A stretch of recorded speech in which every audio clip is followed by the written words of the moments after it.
terkait dengan kondisi yang ada di NTB, memang kita update terakhir itu kan dulu kita nomor 2 se-Indonesia untuk kasus perkawinan anak. Memang di YGSI ini kami berfokus pada pemenuhan hak-hak kesehatan seksual dan reproduksi.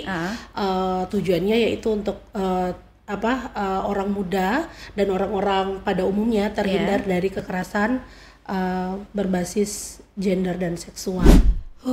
Saya sebagai perempuan yang ngelihat ada anak perempuan menggendong dua anak dan ini dia sudah bercerai begitu, jadi kayak bebannya tuh dia yang nanggung. Kami ketemu ada remaja yang tidak ngapa-ngapain, diem aja akhirnya gitu. diam aja di rumah. Iya. Apa istilahnya ya? Generasi mager. Oke. Kami pernah dapat kasus, jadi anak itu dia diam di rumah saja, tidak bekerja, kemudian bosan, terus menikah. Ditanya, kenapa menikah? Karena saya tidak ada pekerjaan. Selain itu juga kami juga berfokus pada pemenuhan hak partisipasi yang inklusif dan bermakna bagi orang muda, dan tujuannya adalah agar orang muda, khususnya remaja perempuan dan perempuan muda, mendapatkan hak publiknya.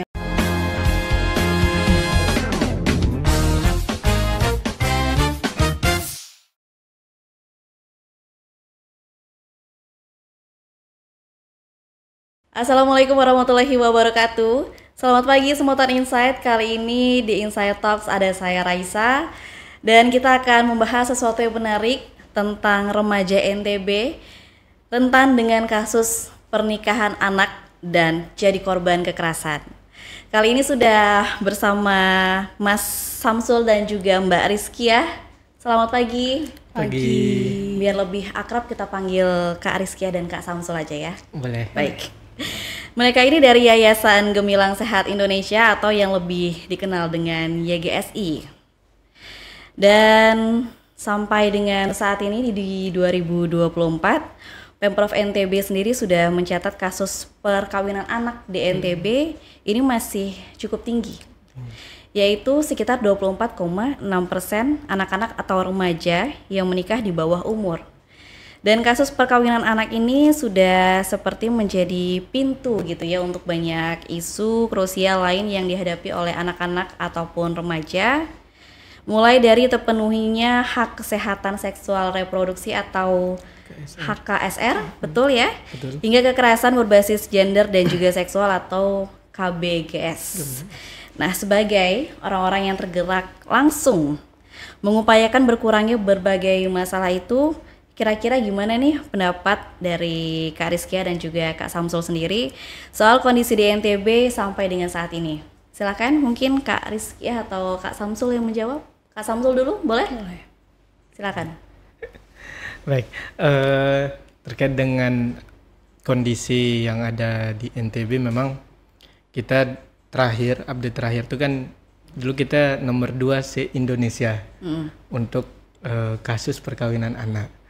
Nah, di yang terbaru kita itu nomor 1. Oke. Artinya tertinggi lagi, kasus perkawinan anaknya di Indonesia.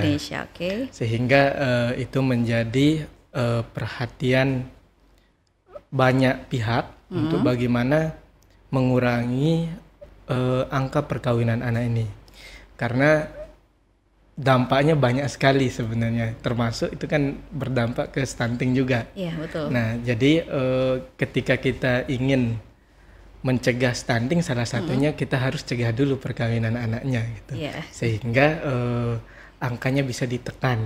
Jadi akarnya dulu yang dicegah gitu ya. Oke. Jadi berkat banyak upaya dari berbagai pihak gitu ya. Angka perkawinan anak yang tadi sudah saya sebutkan yaitu sekitar 24,6%, ini memang terus menurun setiap tahunnya gitu ya. Jadi presentasi di 2024 ini sendiri bisa dikatakan turunnya cukup tajam dibandingkan dengan 2022 yang lalu, dengan presentasi pernikahan anak yaitu mencapai 32,7%. Betul ya? Nah, kita bisa bayangkan di luar sana pastinya ada ratusan, bahkan mungkin ribuan gitu ya anak-anak dan juga remaja di NTB ini sendiri yang menikah di usia yang muda atau pernikahan anak bisa dikatakan dikarenakan dipengaruhi oleh berbagai faktor. Nah, Yayasan Gemilang Sehat Indonesia atau YGSI ini sendiri adalah salah satu organisasi yang konsen bergerak untuk mendorong terselesaikannya masalah-masalah tersebut gitu ya. Ini pastinya penting banget untuk peningkatan kualitas sumber daya manusia itu sendiri. Nah, sedikit informasi juga untuk Semeton Insight ya. YGSI ini adalah organisasi non-pemerintah yang bekerja di Indonesia sejak tahun 1997, kurang lebih sudah 27 tahun. Iya, Iya. 27 tahun. Oke, sudah cukup lama ternyata ya. Jadi dengan fokus pada hak isu reproduksi dan juga seksual, serta tentang pencegahan kekerasan berbasis gender dan juga seksual. Nah, bisa diceritakan sedikit mungkin ya, apa sih sebenarnya YGSI itu sendiri dan program apa aja yang dijalankan di NTB untuk saat ini? Mulai dari Mbak Rizky ya? Iya.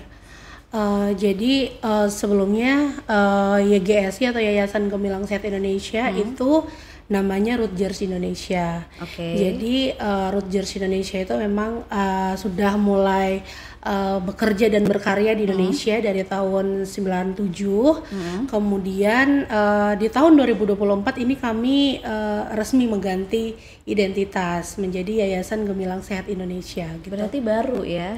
Ya, baru. Bajunya baru gitu Betul. istilahnya.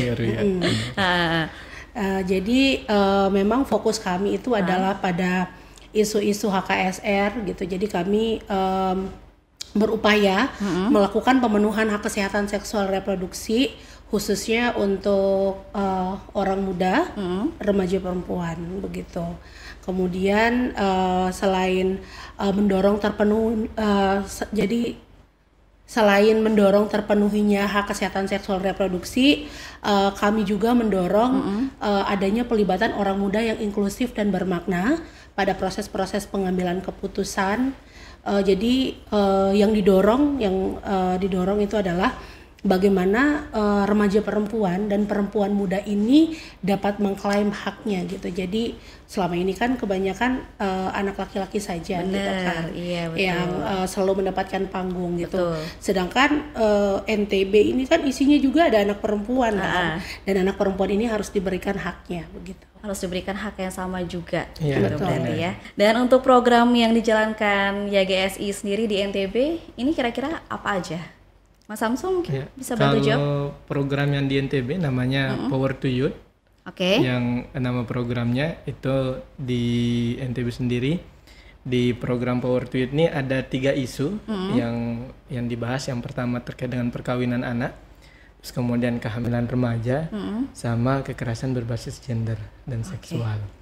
Nah, kemudian di program itu juga menargetkan ada 4. Yang pertama itu orang muda, terus kemudian komunitas Ya. atau CSO, kemudian aktor sosial dan aktor negara. Jadi itu yang jadi apa namanya? Apa istilahnya? Mitra dalam program ini gitu. Tadi disebutkan aktor sosial dan juga aktor negara. Itu bisa dijelaskan lebih Ya, Lagi kalau kira-kira, aktor sosial itu orang-orang yang memang misal kayak contohnya kader itu kan masuk aktor sosial. Oke. Kemudian apa namanya bidan desa itu masuk aktor sosial. Terus kalau aktor negara itu orang-orang yang memang di pemerintahan. Misal kepala dinas, pokoknya yang memang dia bekerja di pemerintahan itu aktor negara. Aktor negara, oke. Begitu. Nah, tadi kita juga sempat menyinggung soal umur dari YGSI gitu ya. Dan di usia yang 27 tahun ini itu bukan usia yang muda lagi, bisa dikatakan itu usia yang sudah cukup matang gitu ya. Nah, gimana sih kesan dari Kak Rizkia dan juga Kak Samsul sendiri setelah bergabung dengan YGSI? Boleh dari Kak Samsul dulu? Silakan. kesan. Baik. Kesan ketika bergabung di YGSI yang pertama memang di YGSI kan mendorong bagaimana orang muda itu bisa berkarya. Artinya tidak harus kita menjadi tua dulu baru kita diakui, tetapi di YGSI memberikan ruang untuk anak muda untuk bagaimana belajar, berproses dan bagaimana bisa mengembangkan potensinya begitu. Oke, kalau Kak Rizkia sendiri gimana nih kesan-kesannya? Ya sebagai perempuan ya, saya cukup nyaman gitu ya bekerja di YGSI karena isunya kan memang pada isu-isu kesehatan reproduksi dan seksualitas. Betul. Nah jadi sebagai perempuan bekerja di YGSI apa ya? Yang pertama tidak ada candaan-candaan seksis, Yes. kemudian sangat menghormati hak-hak sebagai seorang yang memiliki hak kesehatan reproduksi dan seksual begitu ya. Kemudian saya juga kan sebagai seorang ibu-ibu gitu, jadi benar-benar sangat dimengerti dan difahami banget gitu bagaimana posisi saya sebagai seorang ibu-ibu, tetapi juga salah satu staf dari YGSI gitu. Jadi sangat enak lah ya, maksudnya kerja di isu seksual dan reproduksi, tetapi juga sebagai perempuan gitu. Terkadang kan kalau sebagai perempuan itu kan rawan banget ya mendapatkan jokes-jokes yang seksis seperti itu ya. Tapi di YGSI berasa sekali penghormatan terhadap HKSR. Apalagi zaman sekarang kalau kita lihat menyentil untuk urusan seksis tadi di media sosial tuh sangat kayak gampang banget orang ngetik gitu ya. Jadi benar-benar sangat ini ya berarti Mbak ya. Rentan. Dimanapun kita bisa mendapat hal-hal yang seperti itu kan, berarti untuk di zaman sekarang ini ya. Oke, baik. Nah, untuk saat ini fokus dari implementasi program YGSI ini sendiri adalah di Kabupaten Lombok Timur dan juga di Lombok Tengah, betul ya? Benar. Jadi dua kabupaten ini seperti yang kita tahu itu adalah dengan jumlah penduduk yang paling besar di NTB. Nah, apa aja sih yang sudah YGSI melalui program YOT tadi seperti yang Power to Youth yang tadi Mas Samsul sudah sedikit spill gitu ya, selama melakukan pendampingan di dua kabupaten ini.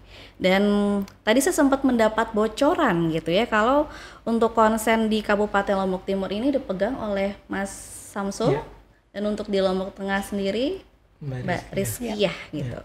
Bisa diceritakan dulu untuk yang di Lombok Timur ya, Mas Samsul, silahkan. Tadi apa Mbak? Yang untuk ini melalui program Power to Youth yang selama ini melakukan pendampingan di kabupaten ini, kira-kira program apa aja yang sudah dilakukan oleh YGSI itu sendiri?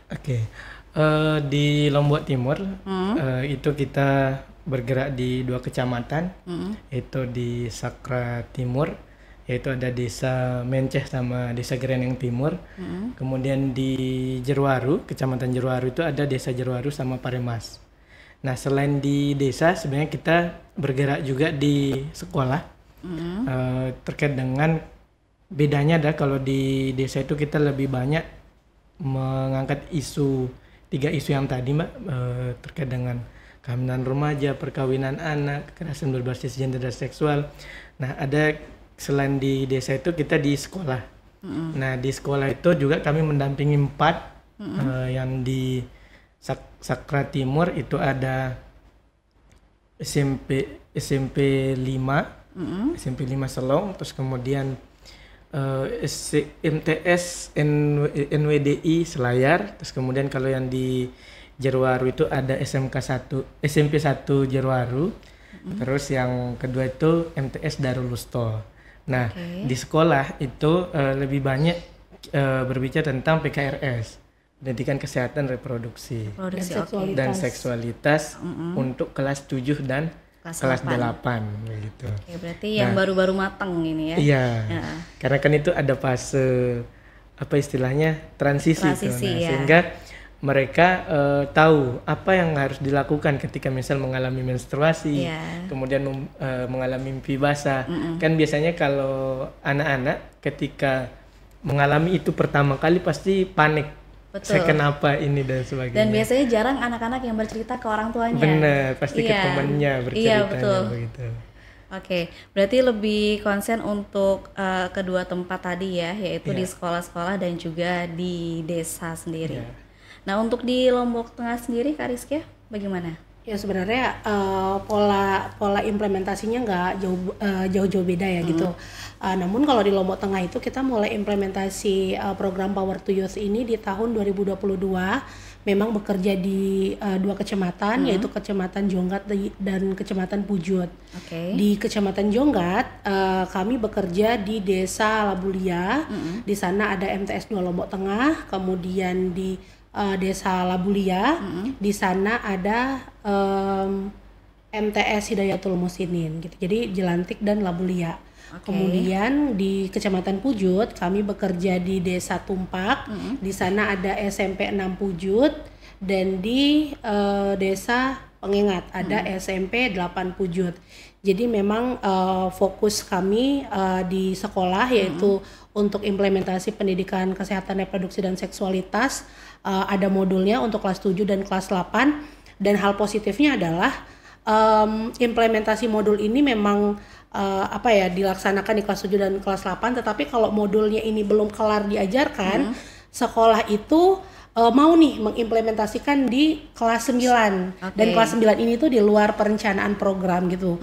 Alasannya kenapa? Setelah ditanya di sekolah, karena ternyata ketika anak-anak diberikan pemahaman terkait reproduksi dan seksualitas, mereka tuh menjadi anak-anak yang lebih positif gitu. Jadi ketika ada temannya yang mengalami menstruasi, sudah dianggap ya udah biasa gitu. Jadi tidak dibully seperti itu. Ya, kalau kita zaman dulu kan baru mengalami menstruasi itu kayak langsung dibully, terus heboh, masih menjadi hal yang tabu gitu. Berarti kalau sekarang sudah lebih mencoba untuk membuka pikiran anak-anak kalau itu adalah hal yang pasti akan dialami oleh setiap manusia. Nah itu positifnya yang ada di sekolah. Nah kalau di desa kan tujuan utama dari program ini adalah bagaimana orang muda ini memiliki atau dapat mengklaim hak publiknya, yaitu dengan bagaimana bekerja sama dengan aktor negara, kemudian aktor negara, dinas-dinas di pemerintahan ya. Kami bekerja bersama DP3P2KB, kemudian DPMD sebagai pengampu desa, kemudian bersama Bapeda atau Baperida untuk bagaimana agar isu ini bisa masuk pada rencana-rencana pembangunan di daerah gitu. Kemudian juga bersama Dinas Pendidikan karena implementasinya kan PKRS di sekolah, juga bersama Kementerian Agama karena kan ada madrasah yang kita intervensi. Kemudian di aktor sosial juga kita bekerja sama dengan tokoh adat dan tokoh agama gitu. Jadi bagaimana tokoh adat dan tokoh agama ini bersama pemerintah desa, bersama kader membangun gerakan kolektif untuk mendukung orang muda, dan orang muda ini di setiap setiap bulan kami tingkatkan pemahamannya terkait isu perkawinan anak, kehamilan remaja, KBGS atau kekerasan berbasis gender dan seksual. Selain itu juga orang muda ini ditingkatkan kapasitasnya terkait partisipasi orang muda yang inklusif dan bermakna, sehingga dari tahun 2022 mereka rutin melaksanakan musrembang khusus anak di desa. Kemudian setelah mengikuti musrembang anak di desa, hal positifnya adalah pemerintah desa mengajak mereka atau melibatkan mereka pada kegiatan musrembang desa gitu. Jadi orang muda terlibat dalam proses-proses pengambilan keputusan di desa, karena hal itu bisa terjadi ya karena kita rutin melakukan peningkatan kapasitas mulai dari aktor negaranya, kemudian aktor sosial yang ada di desa, kemudian juga orang muda, ibaratnya untuk menuju titik yang sama. Dua aktor ini, orang muda dan orang dewasa ini harus sama-sama jalan nih betul. gitu. Harus Jadi berdampingan, kalau enggak ya bakal pincang kan. betul. Jadi saya sangat bahagia sekali ya melihat bagaimana pemerintah desa pada akhirnya menganggarkan dana desa untuk orang muda. Senang sih ya dengarnya, maksudnya orang-orang tua di desa pun gitu sudah pada mulai terbuka pikirannya kalau hal-hal ini memang udah harus menjadi konsentrasi di zaman sekarang ini gitu ya, apalagi dengan banyaknya isu-isu kekerasan yang sekarang rame banget rame. ya, iya serem, terus korbannya tuh rata-rata anak-anak, perempuan, remaja. Jadi dengan adanya YGS ini semoga lah bisa membuka lagi pikiran orang-orang gitu ya tentang masalah reproduksi atau juga seksualitas. Ini memang hal yang ya wajib untuk kita ketahui semuanya gitu ya.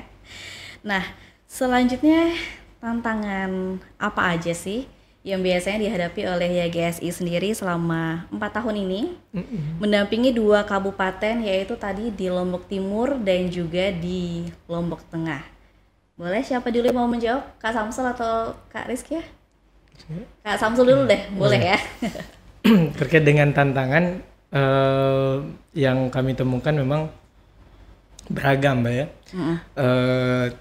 Pertama sih penerimaan terkait dengan isu-isu pendidikan kesehatan reproduksi, karena masyarakat kita kan ketika menyebut organ reproduksi itu kan banyak wilayah itu banyak penyebutannya gitu. Betul. Sehingga ketika disebutkan dengan kata ilmiah itu dikira akan mengajarkan anak-anak kurang ajar. Nah benar, karena kan biasanya kalau ke anak-anak kita lebih sering pakai istilah-istilah gitu ya.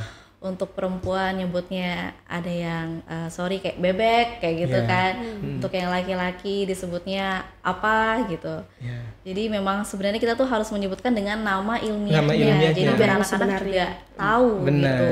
Nah itu yang tantangannya ketika kita memberikan edukasi, karena memang masyarakat kita terbiasa dengan istilah-istilah. Tidak ketika mendengar nama ilmiah, misal contohnya kalau laki-laki itu kan penis, itu masa kurang ajar sekali gitu. Bener. Begitu juga ketika kita berbicara kalau di perempuan kan vagina gitu. Betul. Jadi kayak mereka kok nyebutnya terlalu vulgar gitu. Terlalu vulgar dan orang kesannya terlalu sarkas. Benar. Malah takut untuk kasih tahu ke anak-anak kalau ini loh nama yang sebenarnya. Iya benar. Sehingga ketika ada kasus, anak-anak kan bercerita sesuai dengan istilah yang ada di daerah mereka gitu. Betul. Yang berbeda-beda gitu. Sehingga ketika penanganan pun pihak kepolisian akan bingung kok dia beda ya namanya. Tetapi ketika kita edukasi masyarakat dengan bahasa ilmiahnya, maka lebih mudah untuk mendalami kasusnya. Itu yang pertama terkait dengan pemahaman penerimaan istilah yang terkait dengan reproduksi kayak gitu. Terus yang kedua memang tantangan yang kedua itu kolaborasi. Karena kita kan berbicara 4 aktor di sini, Mbak. Tentu pemahaman, pengalaman itu kan untuk menyatukan 4 aktor ini susah. Nah, sehingga yang terjadi memang di awal itu penerimaan antar, misal contohnya aktor sosial dengan ketemu dengan anak-anak dan anak muda, pasti mereka mengatakan bahwa saya lebih lama memakan garam dibandingkan kalian gitu. Jadi memang awalnya berbenturan, tetapi ketika kita mencoba mengedukasi dan seterusnya, ternyata bisa mereka seperti air dan minyak bisa berdampingan sebenarnya dan bisa saling mendukung. Nah, tantangannya itu di program ketika kita mencoba mengkolaborasikan beda usia, beda kebiasaan dan sebagainya. Terus kemudian selanjutnya itu terkait dengan bagaimana mengimplementasi kebijakan.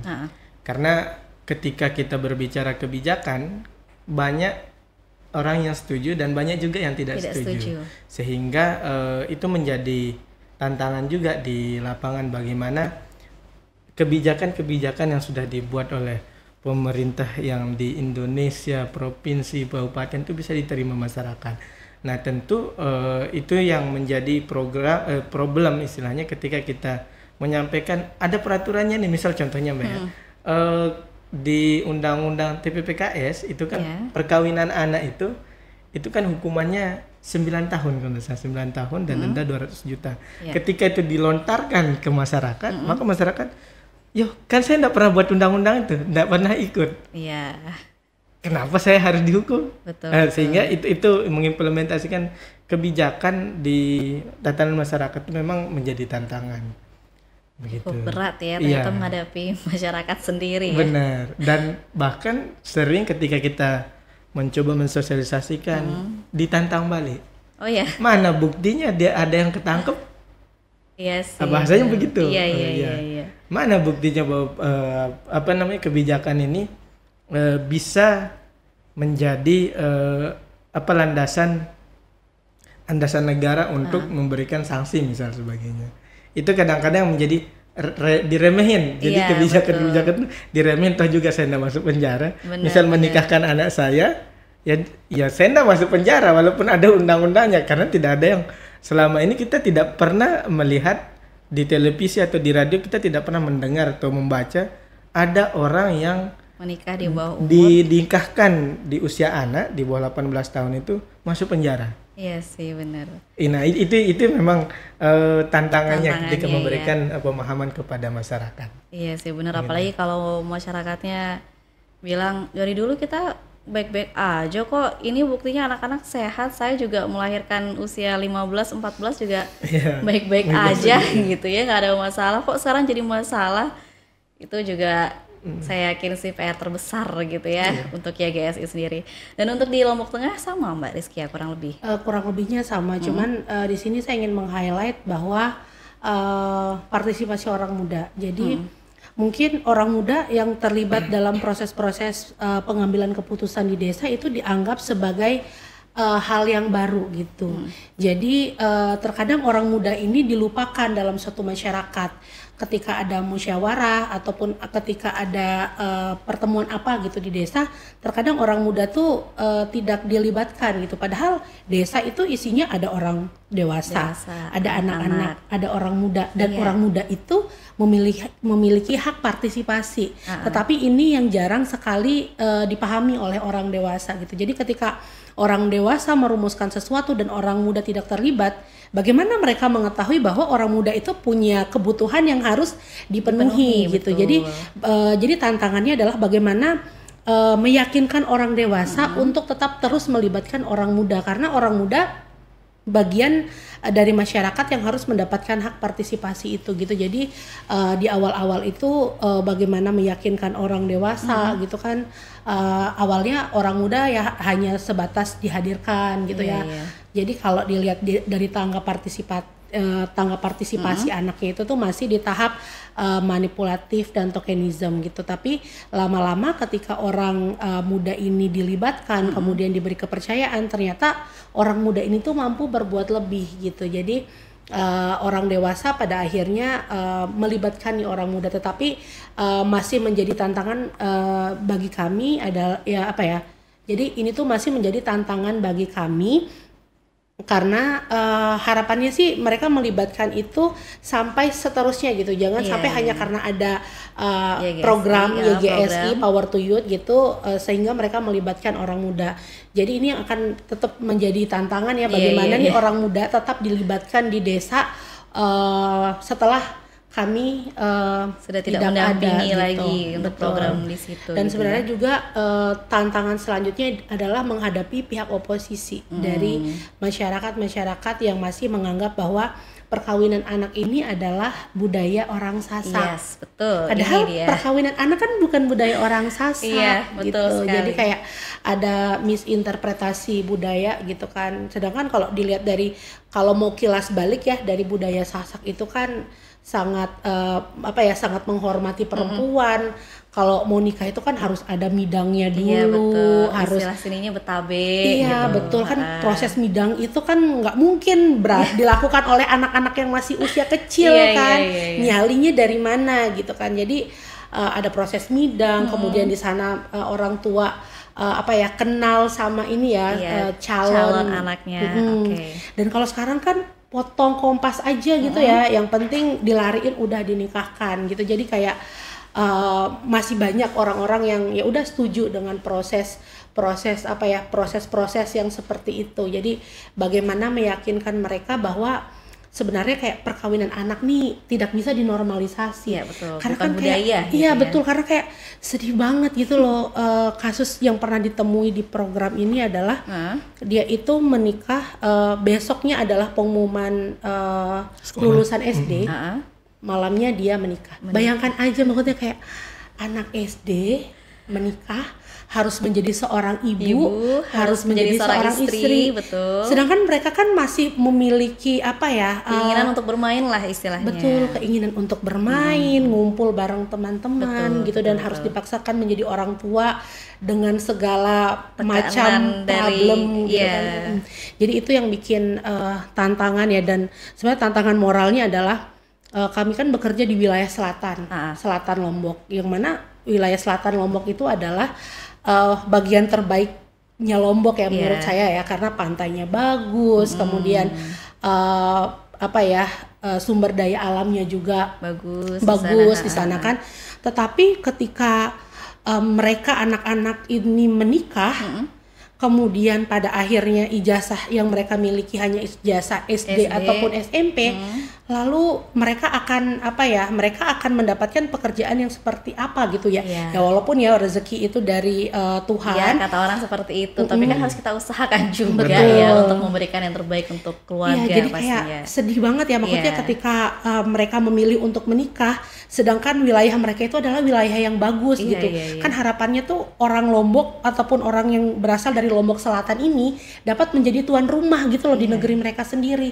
Tetapi ketika terjadi perkawinan anak, gimana mereka mau menjadi tuan rumah yang seharusnya Indonesia kan akan menghadapi bonus demografi ya di tahun 2030, 2045 Indonesia emas, di mana jumlah orang mudanya itu akan lebih banyak daripada orang dewasa. Dan ketika di tahun ini mereka itu menikah di usia anak, apa yang akan terjadi gitu di tahun 2030, 2045 gitu. Ini kan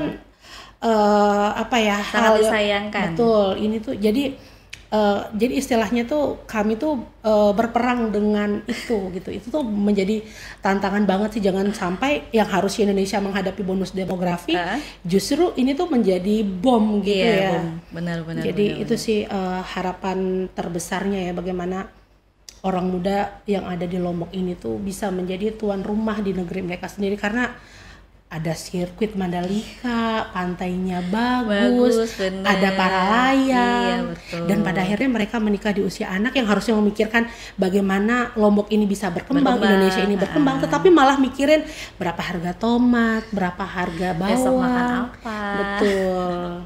Jadi sangat disayangkan memang ya. Berarti memang kita harus istilahnya tuh kayak membunuh pikiran orang-orang tentang pernikahan anak di Lombok ini adalah budaya. Betul. Itu harus kita hilangkan gitu ya. Betul. Tadi sempat disinggung masalah ada anak SD yang dipaksa untuk menikah.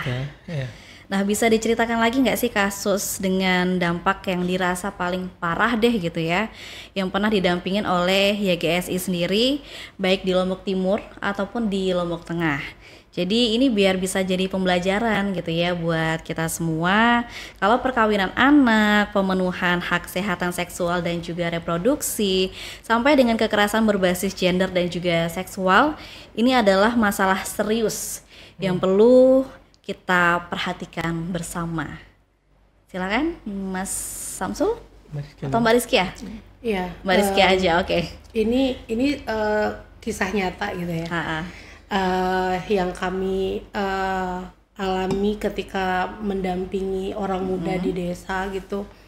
Jadi kami ada proses orang muda melakukan pembuatan atau penyusunan media kampanye untuk melakukan kampanye pencegahan perkawinan anak melalui wayang botol. Nah, ketika kami sedang membuat wayang botol ini, proses membuat wayang botol ini, ada seorang anak perempuan. Ada seorang anak perempuan dari jauh, tetapi dia menggendong anak pakai kain jarik itu, dan di tangannya sebelah kanan itu menenteng anak gitu, dan itu masih anak masih kecil gitu. Anak bawa anak-anak istilahnya anak ya. gendong anak. Iya. Jadi setelah selesai kegiatan gitu, jadi kayak dia tuh ngelihat kayaknya seru gitu ya, dan ketika selesai itu diceritakanlah oleh teman-temannya, itu teman saya sekolah dulu gitu. Jadi kayak Saya sebagai perempuan yang ngelihat ada anak perempuan menggendong dua anak dan ini iya, betul. apa ya, dia sudah bercerai begitu, jadi kayak bebannya tuh dia yang nanggung gitu. Jadi banyak yang numpuk banget kayaknya. betul. Jadi menganggap bahwa perkawinan anak ini untuk meringankan beban keluarga, biar anaknya tuh nikah ada yang kasih makan, kasih Ada yang minum ngurus, gitu. iya. Justru dengan perkawinan anak itu menimbulkan Masalah baru. Iya, masalah baru. Apa ya, sangat dekat dengan perceraian muda. Iya. Dan ketika dia sudah bercerai dan ada anak, itu kan bukan justru menghilangkan beban ya. Ini akan Menambah menjadi beban, beban baru betul. gitu. Jadi kayak aduh ini sedih banget gitu ya. Kemudian puncaknya ketika anak-anak melakukan kampanye melalui wayang botol, mereka mentas wayang botol di malam hari, kemudian ditonton oleh banyak masyarakat apa ya, sangat terkesima gitu ya dengan penampilan wayang. Jadi wayang ini anak-anak yang buat, mereka yang membuat naskah, kemudian mereka menjadi dalangnya, dan mereka, jadi semua ini tuh dilakukan oleh orang muda. Dan ketika mereka pentas wayang itu, malam mereka pentas wayang, keluarganya, sepupunya itu menikah. Jadi semasif apapun kita melakukan upaya pencegahan perkawinan anak ini melalui edukasi di sekolah, kemudian di komunitas, tetapi masih saja terjadi. Jadi perkawinan anak ini sudah tidak bisa kita normalisasi. Perkawinan anak ini sudah tidak bisa kita anggap main-main gitu. Jadi itu sih apa namanya, suatu permasalahan ya, dan apa ya, saya tuh sangat berharap gitu. Sekarang kan stunting tuh programnya sampai program nasional ya. Betul. Ada pembagian telur, kemudian susu, kemudian banyak makanan-makanan tambahan sehat, untuk anak yang stunting. Tetapi kenapa akarnya ini tidak semasif apa ya, stunting ini gitu. Jadi kayak penanganan stunting. Jadi harusnya kan kayak penanganan perkawinan anak juga tuh harus semasif gitu. Isu stunting ya. Jadi apa ya, pengen ngajak lebih banyak orang lagi untuk lebih aware terhadap isu perkawinan anak ini, bahwa ini tuh udah Lombok nih udah warning banget betul. nih. Padahal sudah banyak contoh, tapi masih aja banyak orang yang tutup mata dan tutup telinga akan hal-hal pernikahan anak ini gitu ya. Nah, kalau untuk di Lombok Timur sendiri, Kak Samsul bagaimana? Kalau di Lombok Timur memang yang sedang banyak terjadi itu terkait dengan permasalahan kasus kekerasan seksual yang dilakukan oleh anak. Artinya kalau anak itu kan di bawah 18 tahun. Artinya itu sesama mereka, remaja lah istilahnya. Pembulian. Remaja, entah itu yang usia SMP, SMA itu kan sedang banyak nih yang terjadi.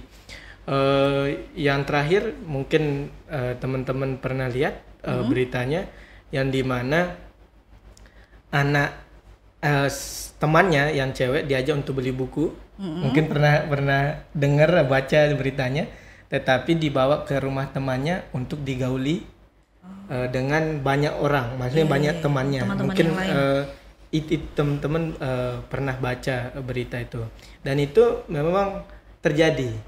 Artinya banyak sekarang remaja yang baru pubertas itu mencoba-coba untuk melakukan kekerasan seksual. Nah, memang di awalnya itu pasti tidak langsung ke sana, Mbak, tapi dari hal-hal kecil. Kan sekarang di Undang-Undang TPPKS itu kan menyebutkan atau menyampaikan halo cewek, atau apa istilahnya, catcalling itu kan udah bisa menjadi masalah yang serius sekarang.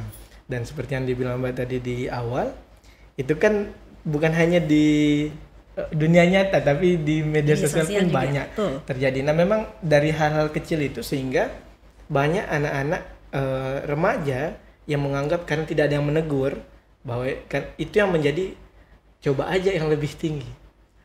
Dan itu terjadi beberapa kali. Mungkin teman-teman sering lihat baik itu di Insight Lombok dan di di media-media online yang lain, bahwa memang kebanyakan yang dilakukan oleh remaja dengan remaja. Dan coba-coba awalnya. Iya, coba-coba, dan itu nggak sendiri-sendiri atau nggak berdua, tapi main keroyokan. Nah, Betul. itu yang sedang banyak terjadi. Sehingga bagaimana sebenarnya, tentu seperti yang disampaikan tadi, perkawinan anak ini, kekerasan seksual ini tidak bisa dilakukan oleh YGSI saja. Tidak bisa dilakukan oleh anak muda saja.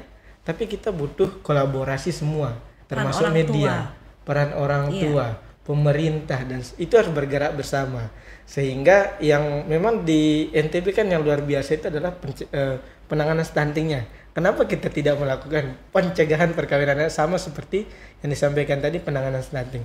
Tentu itu akan menurunkan angka-angka yang yang tadinya banyak itu bisa mengkerucut lebih kecil lagi. Nah, itu sih memang yang banyak terjadi, itu yang banyak tidak diperhatikan gitu. Artinya masalah remaja ini hanya dianggap cinta monyet. Iya, atau enggak, ya udah biarin aja mereka ya gitu. Namanya juga anak-anak kayak gitu ya. Iya, dibiarkan tapi tidak terkontrol. Iya, betul. Nah, sekarang kan yang terjadi adalah, yang lebih parah lagi adalah anak diasuh sama HP.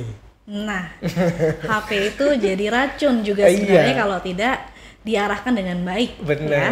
Nah, itu memang yang semakin kesini anak itu sudah tidak tidak diasuh oleh orang tuanya saja, tetapi sekarang bahkan lebih banyak HP yang mengasuh anak-anak tersebut. Sehingga remaja, dan bahkan ada kejadian anak ditinggal sendiri, difasilitasi full. Misal contohnya anak yang orang tuanya pergi ke Saudi atau ke Malaysia, anaknya ditinggal di rumah neneknya, diberikan fasilitas HP, WiFi, mungkin bukan WiFi, kuota, pokoknya gimana anaknya senang, tapi lupa bahwa ada dampak yang akan terjadi di mereka nantinya, begitu. Itu sih, Mbak. Jadi kita mau tahu juga nih ya, kira-kira ada berapa dan dari latar belakang apa aja sih anggota YGSI untuk saat ini? Ya, jadi sekarang kalau YGSI yang di Lombok ya, kalau di yang Lombok itu kita ada 10 tim gitu, ada 1 distrik koordinator, kemudian ada 2 field officer untuk Lombok Timur dan di Lombok Tengah, kemudian ada 4 CO, 4 CO ini duanya bekerja di Lombok Timur, 2-nya bekerja di Lombok Tengah, kemudian ada Koms asisten, kemudian ada tim admin dan finance itu 2 orang. Jadi ada 10 orang. Kalau latar belakangnya sih random ya gitu. Ada yang dari biologi, sejarah, hukum, hubungan internasional, pariwisata pun ada, sosiologi. Jadi bermacam-macam ini ya, bermacam-macam latar belakang, kemudian juga macam-macam juga keinginan kali ya. Ya, keinginan, motivasi, tetapi tujuannya tuh satu. Bagaimana agar orang muda ini mendapatkan hak partisipasinya sehingga mereka dapat mengklaim hak publik mereka. Nah, tadi seperti sudah disebutkan sebelumnya, kalau di Lombok Timur dan juga di Lombok Tengah ini adalah 2 kabupaten dengan jumlah penduduk terbanyak di NTB ini sendiri gitu ya. Dan juga dengan kabupaten yang luas serta wilayah yang paling besar. Nah, ini pastinya memunculkan banyak tantangan. Mulai dari infrastruktur yang belum merata hingga kebutuhan dasar seperti kesehatan, pendidikan, lapangan pekerjaan yang juga bisa dikatakan masih belum merata gitu ya. Dengan kebutuhan dari masyarakat itu sendiri. Nah, untuk contohnya banyak nih remaja yang memutuskan untuk menjadi tenaga kerja di luar negeri atau juga memilih untuk merantau keluar daerah gitu ya. Karena barangkali mereka ngerasa kayak aduh di daerah sini nih sulit banget nih dapat kerja gitu ya. Dan nggak jarang juga kasus para remaja yang menikah di usia dini atau pernikahan anak gitu ya, yang harus pergi meninggalkan keluarga baru dalam tanda kutip untuk bekerja di tempat yang jauh. Ada nggak sih upaya bersama gitu ya untuk memberdayakan para remaja ini biar mereka ini nggak terjerat dengan berbagai keterbatasan? Kak Samsul? Baik, terkait dengan upaya yang kita lakukan sebelum yang tadi nyambung, sebenarnya ada satu remaja juga yang misal putus sekolah, dia tidak merantau ke luar negeri, dia tidak merantau ke luar daerah, tapi dia cukup diam, Mbak. Kami ketemu ada remaja yang tidak ngapa-ngapain, Diem aja. maksudnya gitu. diam aja di rumah. Iya. Apa istilahnya ya? Generasi mager.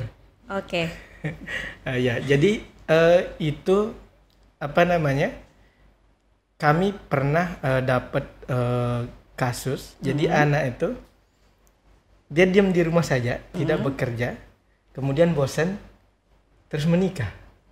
Alasannya cuma karena bosan, jadi kayak Yang udah deh nikah aja gitu yang ya. kalau waktu itu kan ditanya, kenapa menikah?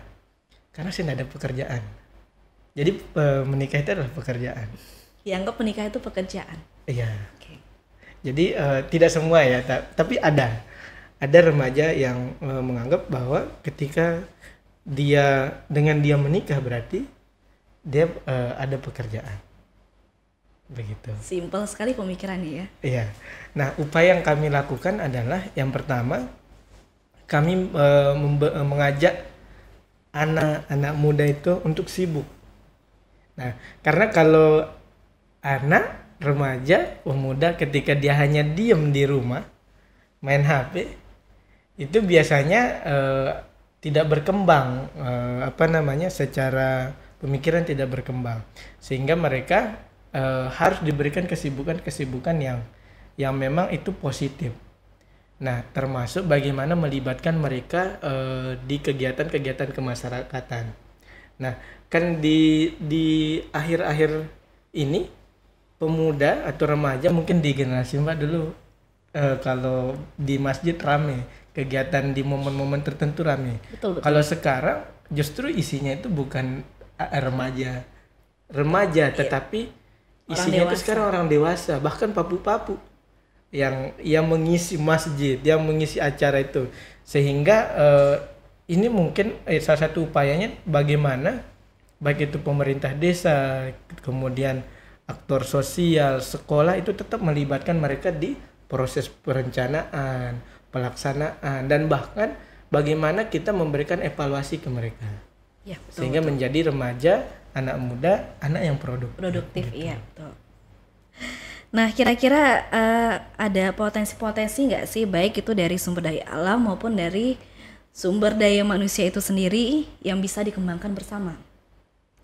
Kalau potensi banyak sebenarnya, termasuk di desa kan sekarang rata-rata kalau di Lombok Timur, di beberapa desa yang kami dampingi itu sedang mencoba membuat wisata.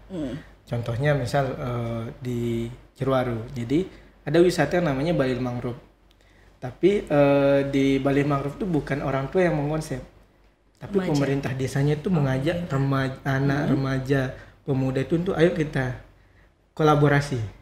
Apa yang karena kan sekarang targetnya wisata itu kan anak muda, Iya, betul. remaja.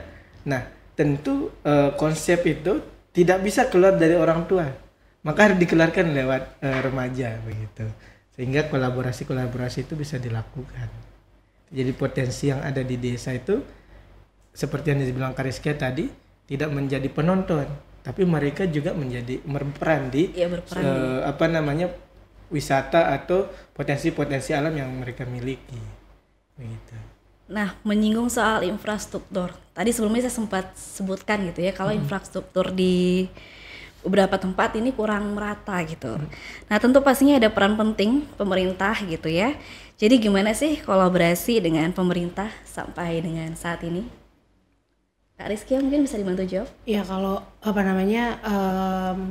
kolaborasi dengan pemerintah, misalnya kalau di tingkat desa itu kita bersama DPMD gitu. Jadi bagaimana DPMD juga bisa menjangkau di level desa,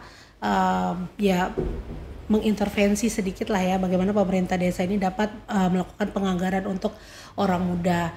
Memang sih kayak di desa, salah satu desa intervensi kami kan di desa Tumpak gitu kan. Tumpak itu di Pantai Mawun, tapi yang ternyata ada masyarakat di atas gunungnya itu gitu. Nah di sana kan jalannya rusak gitu ya. Terus untuk ke akses ke puskesmas, ternyata mereka tuh puskesmasnya tuh di Kuta. Jadi kan lumayan jauh sekali gitu. Jadi yang bisa paling orang-orang yang bisa dilakukan ketika mereka sakit, mereka ke Polindes begitu. Jadi hal yang bisa kami lakukan ya, yang kami support itu adalah bagaimana memberikan edukasi aja ya seputar kesehatan reproduksi dan seksualitas gitu. Tapi kalau untuk yang hal yang lebih sepertinya kami tidak punya kuasa gitu ya untuk mensupport itu. Jadi yang paling bisa kami support adalah kami datang ke sana memberikan edukasi kepada orang muda, kepada orang tua terkait pentingnya edukasi reproduksi gitu. Dan juga seksualitas tadi itu ya. Betul. Nah, kira-kira ada peningkatan nggak sih yang bisa dilakukan gitu ya? Biar program-program YGSI sendiri ini pastinya nanti akan berjalan lebih maksimal. Dari Kak Samsul mungkin? Peningkatan memang tetap dilakukan setiap tahunnya, karena program Power to Youth ini memakai namanya TOC, Mbak. TOC itu teori perubahan. Jadi memang setiap tahunnya itu ada istilahnya peningkatan perubahan yang terjadi, baik itu di anak muda, CSO atau aktor sosial dan aktor negara ini. Jadi memang kita punya target di setiap tahunnya untuk bagaimana yang sebenarnya yang kita harapkan tuh di ujungnya itu bagaimana anak yang ada di desa, bagaimana remaja yang ada di desa itu mampu mengadvokasi ke pemerintah kabupatennya begitu, sehingga peran mereka tidak sampai di desa saja, nah tetapi suara mereka itu sampai kabupaten. Dan yang kami dorong tuh bagaimana dari suara anak, ini kan kalau di kabupaten tuh ada suara anak, yang setiap tahunnya itu didorong. Nah di Lombok Tengah didorong lewat lewat musrembang yang ada di kabupaten. Nah Lombok Timur mendorong lewat musrembang juga yang ada di kabupaten masing-masing. Nah harapannya dari ruang-ruang ini itu kolaborasi itu bisa dijalankan dan tidak sampai di program Power to Youth saja, tetapi seterusnya, sehingga bonus demografi dan sebagainya itu bisa dinikmati begitu. Dari semua aspek tetap bisa dinikmati bersama berarti ya. Oke, baik, itu saja yang kita obrolin di pagi hari ini. Terima kasih untuk Kak Rizkia dan juga Kak Samsul. Jadi Yayasan Gemilang Sehat Indonesia atau yang lebih dikenal dengan YGSI ini ya semoga pasti bisa membuka mata lagi, bisa membuka telinga lagi untuk orang-orang gitu ya, kalau yang namanya kesehatan seksual dan juga reproduksi serta kekerasan berbasis gender dan juga seksualitas ini adalah hal yang masih perlu kita konsentrasi bersama gitu ya. Jadi biar kedepannya untuk kasus-kasus seperti ini ya kalau bisa lebih berkurang lagi lah ya. Terima kasih untuk Yayasan Gemilang Sehat Indonesia ya sudah menjadi penolong pahlawan masa kini untuk lebih konsentrasi lagi terhadap kesehatan seksual dan juga reproduksi serta kekerasan terhadap gender dan juga seksualitas. Baik, terima kasih sudah menyaksikan Insight Talks. Jangan lupa follow, like, dan juga subscribe YouTube dari Insight Lombok sendiri. Terima kasih. Assalamualaikum warahmatullahi wabarakatuh. Bye-bye. Waalaikumsalam.